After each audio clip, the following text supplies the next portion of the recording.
So today is your first day of enrichment. The way this is going to work is once you have your pair of headphones, you're going to come in, take the sheet, get started on the warm-up. Pause the tape while you work on the warm-up.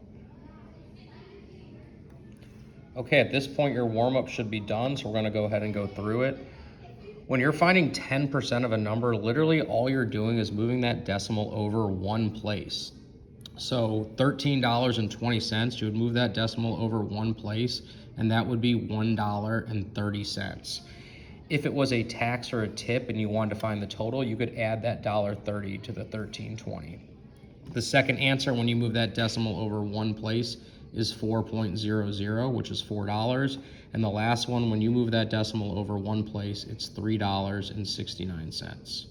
Number two, this is what we worked on last week. When you divide fractions, you keep, change, flip, which means you keep that first fraction, which is 3/4. You change that division to multiplication, and you flip that second fraction. You multiply straight across, which gives you 15/4.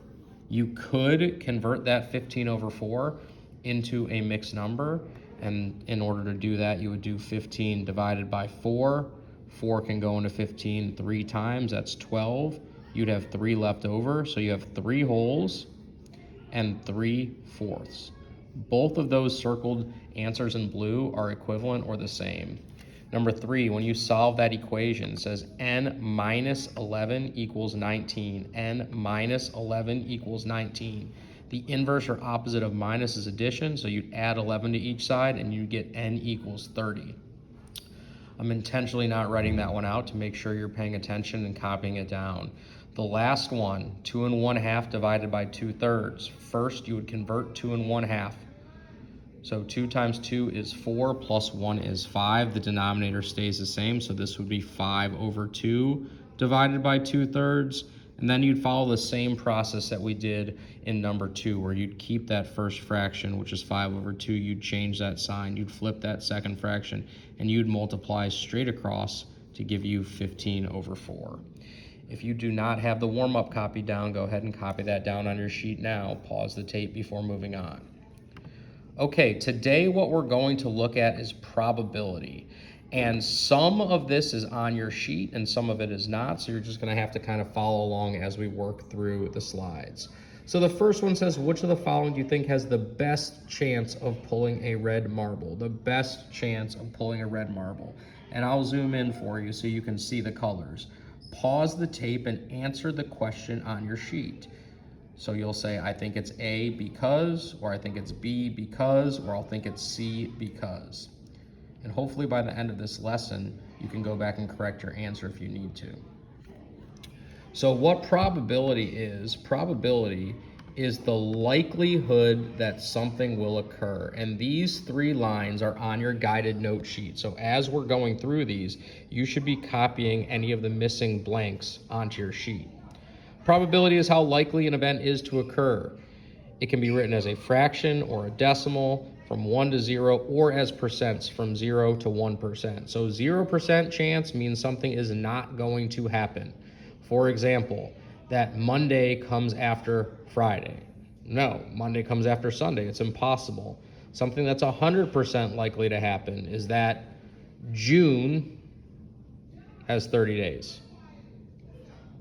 Every single year, June will have 30 days. And the higher an event's probability, the more likely it is to happen. So if you hear that there's an 80% chance of rain, that's a pretty high percentage chance that it's gonna rain. If you only hear a 10% chance of rain, that's a low chance it's going to rain. Okay, so when you have the notes complete, you can go to the next slide. This is on your note sheet and you need to copy the words down. So probability is on a continuum. It starts with something that's impossible. That means it's never going to happen. There's a 0% chance that it happens. And then things that are unlikely, which means it's probably not going to happen, like winning the lottery or rolling a dice and having it come up a 5. Things that are equally likely are 50-50. You have an even chance of it happening. For example, flipping a coin, there's 1 heads, there's 1 tails. So you have a 50% chance you'll flip heads and a 50% chance you'll flip tails. If I have a boy and a girl in a classroom, it is equally likely I'll call on a boy or a girl. They both have a 50% chance of happening. Anything greater than 50% is likely. So it is likely that if I roll a dice, I'll get a number higher than a 1. It is likely that if I cut up the numbers 1, 2, 3, 4, 5, 6, 7, 8, 9, 10, that I'll pull out a number that's not 10. Those are likely to happen. And things that are certain is they are guaranteed to happen. So let's kind of think about some things here. And this one is not on your note sheet, so you can just kind of watch as we go through these. So when I think about something that's impossible, the probability of getting a red marble, well, this set, it would literally be impossible for me to get a red marble because there are no red marbles there at all.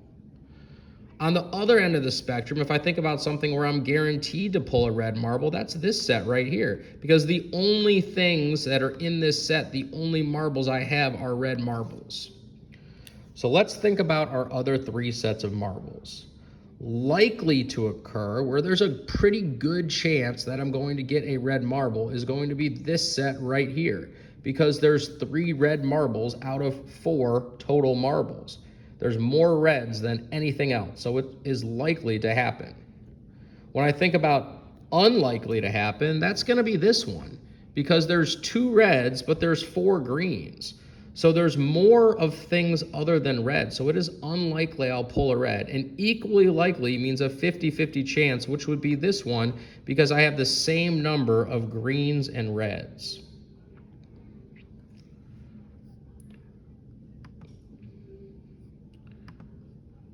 So when you think about equally likely means you have a 50-50 chance of something to occur. And this is also one of the slides you'll just watch and listen to. And this will come up in your work, so we'll see if you're paying attention. If we're equally likely to land on blue or red, well, when I look at this last one, automatically I think there's no way that that's equally likely because all we have there is blue. So that's not going to happen. We're looking for something that has a 50-50 chance. Exact same. When I look at this second one here, I have 1 blue, 1 red, 1 yellow, 1 green. So yeah, they have the same probability that it's blue and red, but really we're looking for a 50% chance. And for blue, there's only a 1 out of 4% chance. For red, there's only a 1 out of 4% chance. I'm sorry, a 1 out of 4 chance. So these have the same probability of occurring, but they're not equally likely. The spinner that has an equally likely chance of blue or red is this first spinner here, because there is a 50% chance of it happening. 1 out of 2 for blue, 1 out of 2 for red, and that is 50%. So on this slide, let's think about this here. If we want to make each of these equally likely, there are some things that we could do. So in the first scenario, how could we make this equally likely to have a red or a green? So pause the tape and think about it. Okay, in scenario 1, there's a couple things that we could do to make it a 50-50 chance. I noticed that there are 2 reds and 4 greens. So one thing that I could do is I could add 2 red marbles. If I add 2 red marbles to this, then I have the same amount of greens and reds. I have 4 reds and 4 greens. The other thing that I could do here, if I wanted to make it a 50-50 chance, is I could just straight up get rid of 2 green marbles. Now I have the same amount of green and the same amount of red. In scenario 2, in order to get this equally likely, I would have to have the same amount of reds and greens. So there are multiple things that we could do here to give us the same amount of reds and greens. In scenario 3, we have a similar setup. In this scenario, we have 6 greens and 7 reds. So think about what you could do to make it even.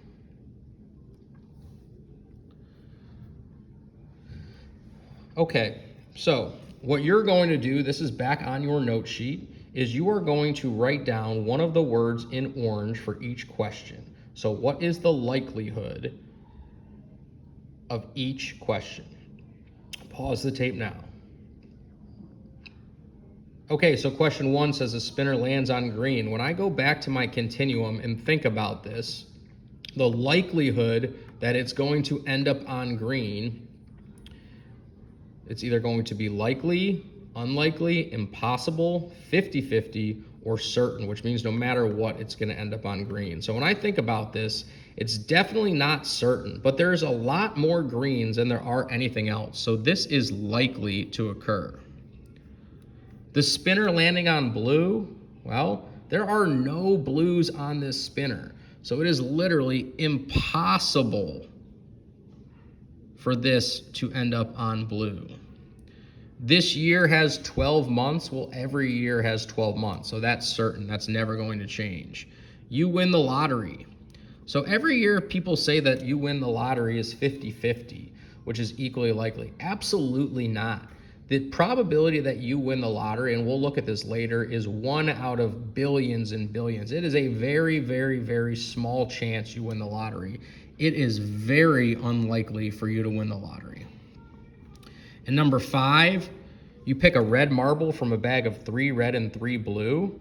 Well, this is where probability really takes place with a strategy. So I have 3 red marbles and 3 blue marbles. And when I think about this, picking a red marble, well, I have the exact same amount of reds and blues. So that would be equally likely to occur. Equally likely to occur. Okay, last slide of notes right here is some vocabulary for probability, and you need to copy this down. So pause it and get that first part in your notes now. Sample space is a list of all possible outcomes. For example, and you don't have to have this written down, this is just some examples for you. If I'm talking about flipping a coin, the 2 outcomes are either heads or tails. If I'm talking about the previous example from the last slide, where this is my spinner, my options are red, because there's 1 red, and green, green, green. Those are the different outcomes that could happen. If I had a jar of marbles with green, blue, red, black, and purple, those would be my outcomes. That would be my sample space. When you roll a dice, the sample space, all of the different things that you can get are the numbers 1, 2, 3, 4, 5, or 6. And there are 6 different outcomes that could happen. You could roll a 1, a 2, a 3, a 4, a 5, or a 6. 6 different things could occur. So that's a basis of probability. Probability, again, is the likelihood that something will happen. And your assignment for today, 1, make sure your note sheet is completed and everything's filled out. The practice problems are done, your notes are taken. Then you're going to go to the bit.ly at the bottom of the sheet. That is your assignment. It is set so you have 2 attempts. When you are finished, write your best score on your paper and turn it in to your teacher. Thanks for listening. Thanks for watching. Hope you guys have a great rest of your day.